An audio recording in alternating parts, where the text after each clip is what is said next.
ईशा को आया बहुत ज्यादा ही गुस्सा। बिंदिया, तुम्हारी वजह से हमारे दोनों का रिश्ता टूटा है, मैं तुम्हें कभी नहीं माफ करूंगा। लेकिन दोस्तों, सूरज है जो बिंदिया के पीछे छुप रहा है और मांग रहा है माफी। जी हाँ मेरे प्यारे दोस्तों, दंगल टीवी के मोस्ट पॉपुलर शो पति ब्रह्मचारी के आने वाले अपकमिंग एपिसोड में आप सभी को देखने को बहुत इंटरेस्टिंग मिलने वाला। आगे देखना से पहले आप ही ईशा के फैन हो तो हमारे चैनल को सब्सक्राइब करें। कहानी की शुरुआत में गुलाब हवेली की दीवारें, जो कभी सूरज और ईशा के खिलखिलाते प्यार की गवाह हुआ करती थीं, आज एक ठंडी गहरी साजिश की चपेट में आ चुकी हैं। कहानी में वो तूफान आ गया है जिसका सबको डर था, और इस तूफान की जड़ है बिंदिया। बिंदिया जिसने अपनी मासूमियत का ऐसा घिनौना मुखौटा पहना है कि सूरज, जो कभी ईशा की परछाई से भी प्यार करता था, आज उसी ईशा से नफरत की आग में जल रहा है। आखिरकार बिंदिया ने सूरज और ईशा के मजबूत रिश्ते में एक ऐसी दरार डाल दी है जिसे भरना अब नामुमकिन सा लग रहा है। यह सब शुरू हुआ बिंदिया के उस एक नाटक से जिसने पूरी कहानी का रुख मोड़कर रख दिया। पहले तो बिंदिया ने बड़ी चालाकी से बेहोशी का नाटक रचा। ठीक उसी वक्त जब सूरज कमरे में मौजूद था, उसने खुद को इतना लाचार और बेसहारा दिखाया कि सूरज का दिल पिघल गया और वो उसे अपनी बाहों में संभालता रह गया। लेकिन यह सिर्फ नाटक का पहला पर्दा था। असली खेल तो इसके बाद शुरू हुआ। बिंदिया ने अपनी इस हालत का सारा इल्जाम बिना एक पल गंवाए सीधा ईशा के ऊपर मढ़ दिया। सूरज, जो पहले से ही बिंदिया की बेचारगी से पिघल चुका था, उसके मन में ईशा के खिलाफ शक का पहला बीज बोया जा चुका था। बिंदिया यहीं नहीं रुकी। वो एक घायल नागिन की तरह धीरे धीरे सूरज के मन में जहर भरने लगी। वो सूरज को यह यकीन दिलाने में कामयाब हो जाती है कि ईशा यह सब कुछ जानबूझकर कर रही है, कि ईशा उससे पुराना बदला लेने के लिए इस हद तक गिर गई है। बिंदिया ने अपनी झूठी सिसकियों और आंसुओं से सूरज को यह विश्वास दिला दिया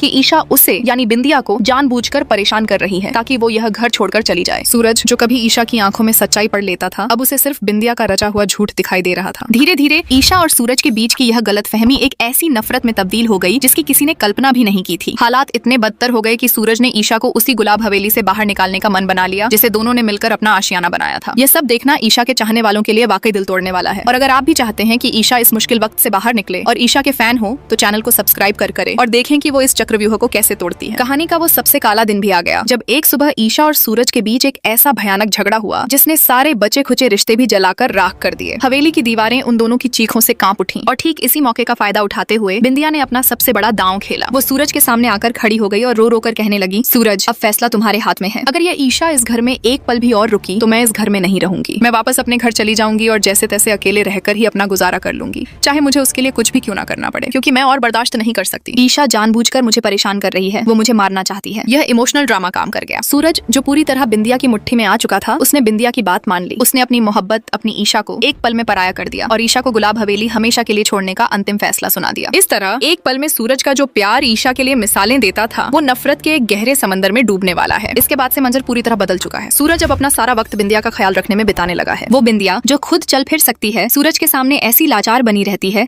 जैसे उसके बिना वो एक कदम भी नहीं चल पाएगी। बिंदिया अब पूरा दिन सूरज के साथ रहने लगी है। उसके इर्द गिर्द अपना ऐसा जाल बुन रही है कि सूरज चाहकर भी उससे दूर ना जा सके। उसका मकसद साफ है, वो सूरज को पूरी तरह अपना बनाना चाहती है और ईशा को उसकी जिंदगी से हमेशा के लिए मिटा देना चाहती है। ईशा का ये दर्दनाक हाल देखकर सच में बहुत गुस्सा आता है और जो लोग भी ईशा से प्यार करते हैं वो जानते हैं कि वो कितनी सच्ची है। ईशा के फैन हो तो चैनल को सब्सक्राइब कर करें और ईशा का हौसला बढ़ाएं, क्योंकि उसे आपके साथ की सबसे ज्यादा जरूरत है। वहीं दूसरी तरफ ईशा, जो इस धोखे से टूट चुकी थी, उसने भी हार नहीं मानी। जब सूरज ने उसे घर से जाने को कहा तो ईशा ने अपनी आंखों में आंसू लिए लेकिन मजबूत आवाज में जवाब दिया। उसने सूरज से साफ साफ कह दिया, जब मैंने कोई गलती की ही नहीं, जब मैंने कोई गुनाह किया ही नहीं, तो मैं यह घर छोड़कर क्यों जाऊं? यह घर मेरा भी उतना ही है जितना तुम्हारा। मैं कहीं नहीं जाऊंगी। ईशा ने सूरज को चुनौती दे दी और मैं यह साबित करके रहूंगी कि बिंदिया को लेकर मैंने कोई भी लापरवाही नहीं की। मुझे तो पूरा यकीन है कि बिंदिया ये सब नाटक कर रही है और मैं उसका पर्दाफाश करके रहूंगी। इस तरह ईशा ने हवेली छोड़ने से इनकार कर दिया और अब वो जबरदस्ती सूरज के घर में उसी छत के नीचे एक अजनबी की तरह रुक गई है। ईशा का अब एक ही मकसद है, बिंदिया के खिलाफ सबूत इकट्ठा करना। वो एक जासूस की तरह बिंदिया की हर हरकत पर नजर रखने लगी है। अब गुलाब हवेली एक घर नहीं, एक जंग का मैदान बन चुका है,